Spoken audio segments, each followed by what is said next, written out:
Bicara tentang hijrah, teman-teman sekalian, yang terlintas di benak kita adalah orang-orang yang dulunya awam, orang-orang yang dulu tidak peduli akan agamanya, orang-orang yang dulu suka berbuat maksiat. Sekarang mereka ingin berubah menjadi lebih baik, ingin mempelajari agamanya, ingin meninggalkan maksiat-maksiatnya. Saking banyaknya orang yang ingin berhijrah di zaman sekarang, sampai-sampai hijrah sudah menjadi tren pada saat zaman sekarang ini. Tapi di tengah maraknya tren hijrah pada zaman sekarang ini, ada satu persoalan yang ingin kita angkat pada kesempatan kali ini, yaitu pembahasan niat. Niat seseorang ketika dia berhijrah. Dari hadis Umar ibn Khattab, beliau mendengar Rasulullah SAW bersabda, "Innamal a'malu binniyah wa innamal likulli imri'im ma nawa." Segala perbuatan itu tergantung kepada niatnya, dan seseorang itu akan diganjar sesuai dengan apa yang dia niatkan. Kita melihat fenomena pada saat zaman sekarang ini, bahwasanya ada sebagian teman-teman kita, sebagian saudara-saudara kita sesama kaum muslimin berhijrah dengan niat ingin mendapatkan pasangan yang soleh atau soleha. Ini bukan permasalahan yang baru, teman-teman sekalian. Permasalahan ini sudah ada sejak zaman Rasulullah SAW, yang dimana ada seseorang yang ikut berhijrah dari Mekah ke Madinah hanya karena ingin menikahi wanita yang ia sukai yang ada di kota Madinah tersebut. Berhijrah karena ingin mendapatkan pasangan yang soleh dan solehah ini termasuk kepada riya, karena dia mengerjakan ibadah, mengerjakan amal soleh bukan karena Allah Subhanahu wa Ta'ala semata, tetapi karena ingin mendapatkan respect, ingin mendapatkan perhatian dari orang yang ingin dia nikahi tersebut, atau dari orang yang dia harapkan dia bisa menikah dengannya.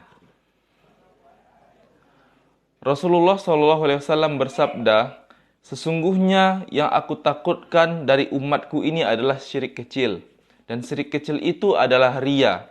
Allah Subhanahu wa Ta'ala akan berkata kepada mereka di hari kiamat kelak, pergilah kalian kepada orang-orang yang kalian berbuat riya kepadanya. Pergilah kalian kepada orang-orang yang dulu kalian beramal karena ingin dilihat olehnya. Apakah mereka bisa memberikan balasan? Apakah mereka bisa memberikan ganjaran atas amal baik yang kalian buat? Wallahi tidak, ikhwah. Wallahi tidak." Tak usah risaukan permasalahan jodoh, karena Allah Subhanahu wa Ta'ala berfirman pada surat An-Nur ayat 26, "Wat-thayyibatu lit-thayyibin."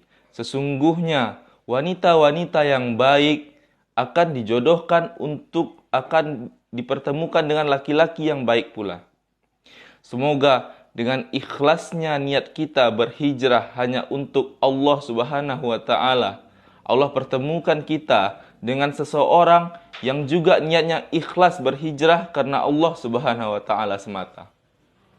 Coba kita bayangkan, ada orang yang hijrah hanya karena ingin mendapatkan pasangan yang soleh dan solehah, mendapatkan jodoh dan menikah dengan orang yang juga hijrahnya hanya untuk mendapatkan pasangan yang soleh atau solehah. Bisa dibayangkan apa yang terjadi kepada pernikahan mereka setelah tujuan mereka sama-sama didapatkan. Tujuan mereka hanya untuk mendapatkan pasangan yang soleh dan solehah tersebut. Tujuannya bukan untuk Allah. Mereka akan futur berjamaah karena tujuannya sudah tercapai. Mereka akan malas ke kajian. Mereka akan malas beribadah. Karena memang mereka beribadah sebelumnya bukan untuk Allah, tapi untuk mendapatkan pasangan yang soleh dan solehah tersebut. Semoga kita dijauhkan dari niat-niat yang salah ini dalam berhijrah. Semoga Allah menjaga hati kita, menjaga keikhlasan kita, dan semoga kita beramal hanya untuk Allah Subhanahu wa Ta'ala semata. Amin, amin ya rabbal alamin. Wallahu ta'ala.